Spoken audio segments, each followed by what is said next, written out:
आजही कायम आहे। आज मुंबईमध्ये प्रत्येक मतदारसंघामध्ये 11,000 दिव्यांचं प्रज्वलन होईल आणि अनेक समाजाच्या उपयोगी समाजाभिमुख अशा उपक्रमांचं देखील आयोजन आज संपूर्ण महाराष्ट्रामध्ये विविध भागांमध्ये कार्यकर्त्यांनी केले। खरं म्हणजे मी आदरणीय शिवसेना प्रमुख बाळासाहेबांना विनम्र अभिवादन करतो आणि त्यांच्या विचारांचं सरकार, त्यांना अभिप्रेत असलेलं सरकार, त्यांना अपेक्षित असलेलं काम सरकारच्या माध्यमातून आम्ही करण्याचा प्रयत्न करतोय। त्यांचा आदर्श डोळ्यासमोर ठेवून सर्वसामान्य माणसाला न्याय मिळाला पाहिजे, सर्व घटकांना न्याय मिळाला पाहिजे। त्यामध्ये शेतकरी, कष्टकरी, कामगार, महिला भगिनी, आपले तरुण, युवा, ज्येष्ठ सगळ्यांनाच शासनाच्या माध्यमातून न्याय देण्याचं काम आम्ही करतोय। या राज्याचा सर्वांगीण विकास कसा होईल, कारण बाळासाहेब विकासाला प्राधान्य देणारे होते। विकास, सर्वांगीण विकास होण्याच्या दृष्टीने अनेक प्रकल्प आपण मार्गी लावतोय। आज बाळासाहेबांच्या नावाचा आपण हिंदू हृदय सम्राट बाळासाहेब ठाकरे समृद्धी मार्ग आपण सुरू केला। बाळासाहेब ठाकरे आपला दवाखाना आपण सुरू केला। बाळासाहेब नेहमी आरोग्याला, शिक्षणाला प्राधान्य द्यायचे। त्यांच्या नावाच्या अनेक योजना आपण सुरू केल्या, या सर्वसामान्य माणसाला न्याय देणाऱ्या। शासन आपल्या दारीसारखा अतिशय लोकाभिमुख असा कार्यक्रम आपण सुरू केला। थेट लोकांना सरकारचे निर्णय, सरकारने दिलेले लाभ त्यांच्या दारी जाऊन त्यांना देण्याचं काम देखील आपण केलं। त्यामध्ये 2,20,00,000 लोकांना लाभ झाला।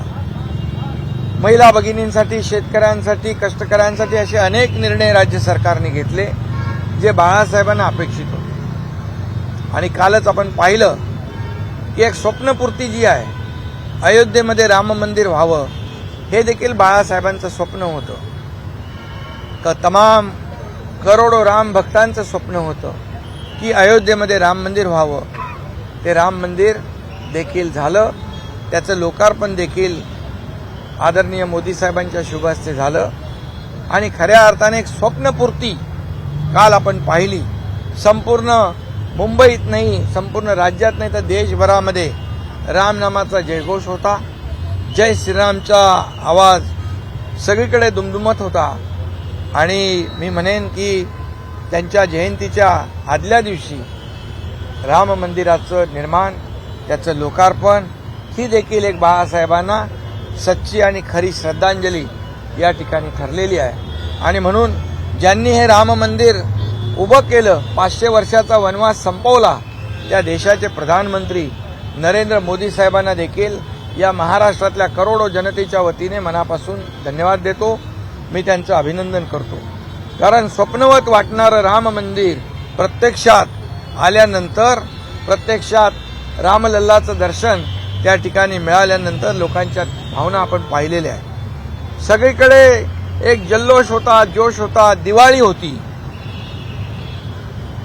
आणि म्हणून बाळासाहेबांची स्वप्न पूर्ती देखील काल झाली असं मी म्हणेन।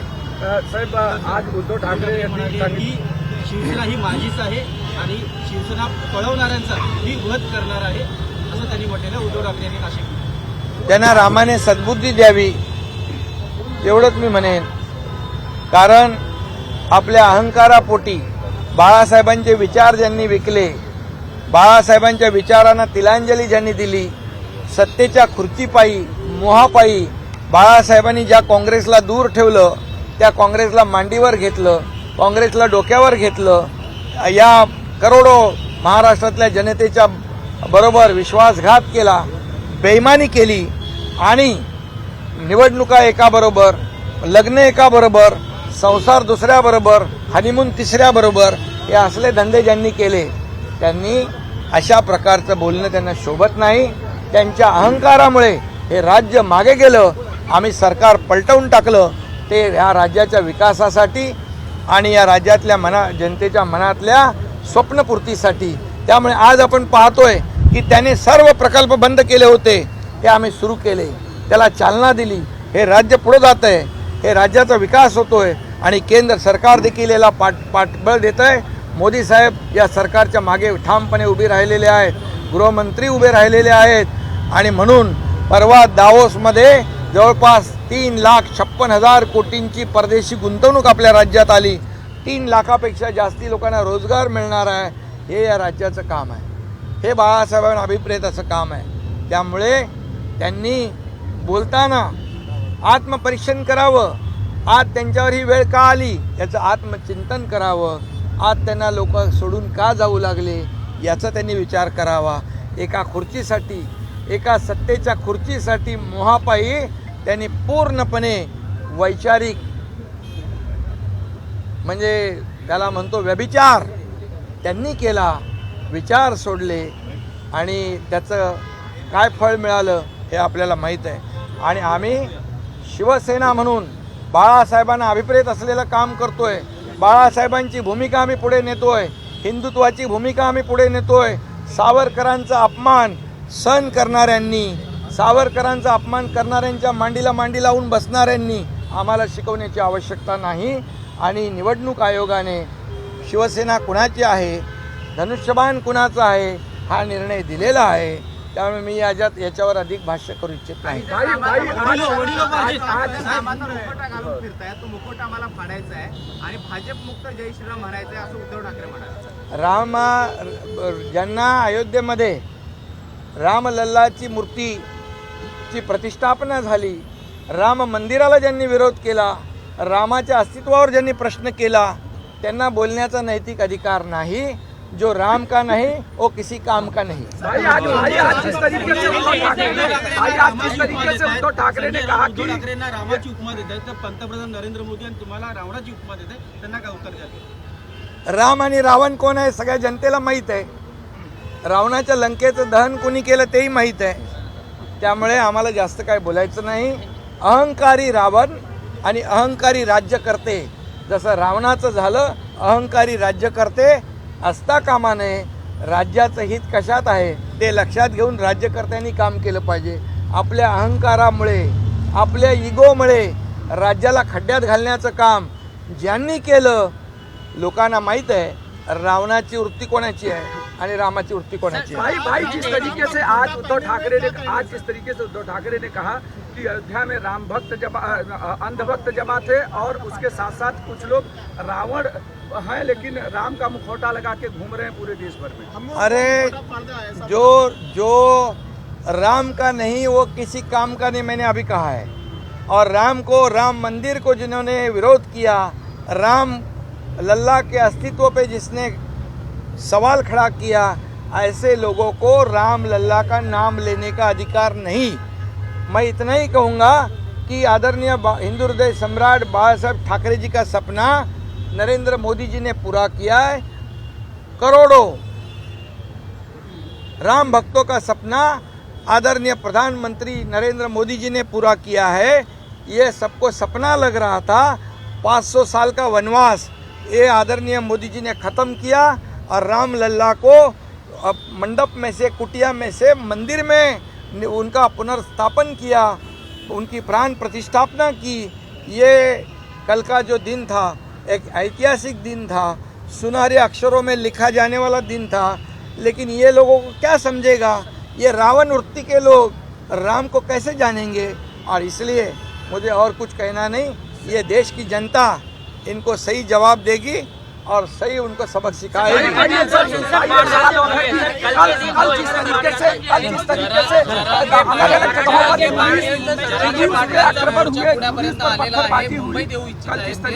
याकडे आपण काय नेमकी पावलं उचललेत, वंशावळाला देखील आपण आता मान्यता दिलेली आहे, काय सांगाल? बोलणं सुरू आहे का मराठा आरक्षणाच्या बाबतीमध्ये सरकारची भूमिका अतिशय स्पष्ट आहे. मराठा समाजाला आरक्षण देण्याचा निर्णय सरकारने घेतलेला आहे.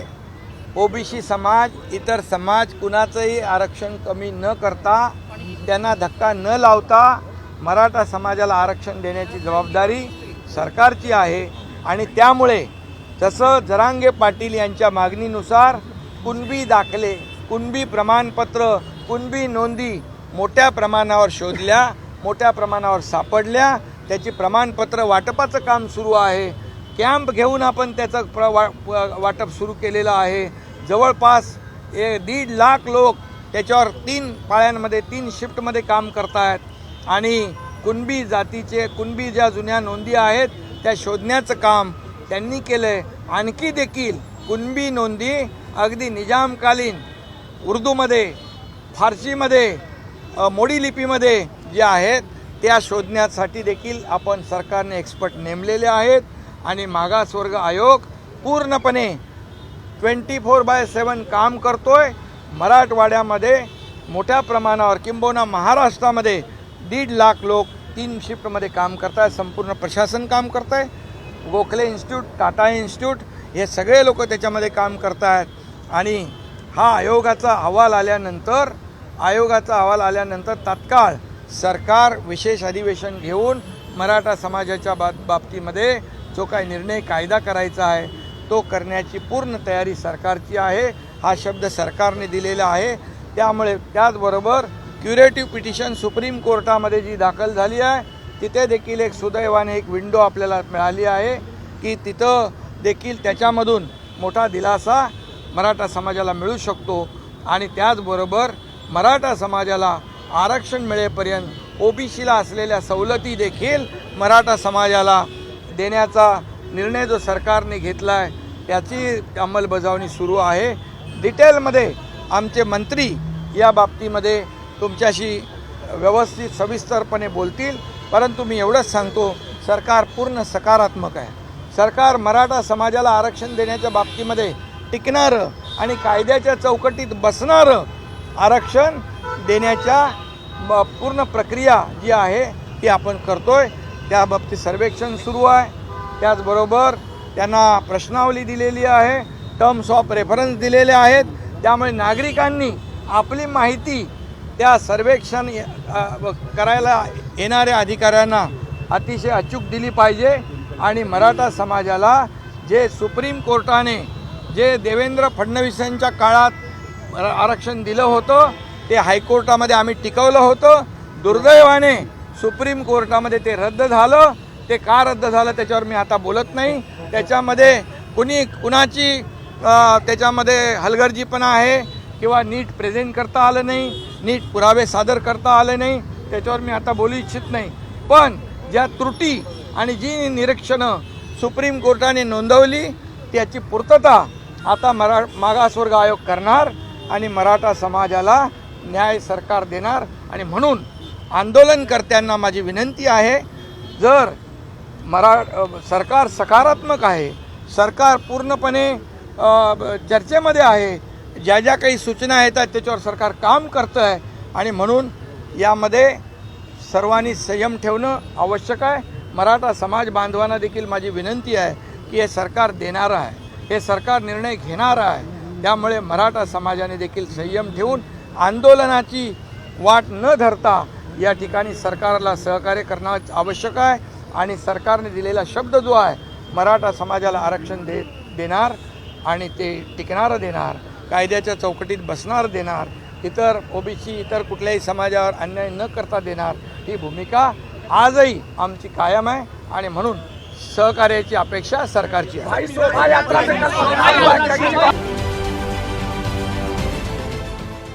देश विदेशातील प्रत्येक घडामोडींचे लाईव्ह अपडेट मिळवण्यासाठी आता साम टीव्हीच्या सर्व सोशल मीडिया प्लॅटफॉर्मला लाईक, फॉलो आणि सबस्क्राईब करा. तसंच सर्व नोटिफिकेशनसाठी बेल आयकॉन प्रेस करायला विसरू नका.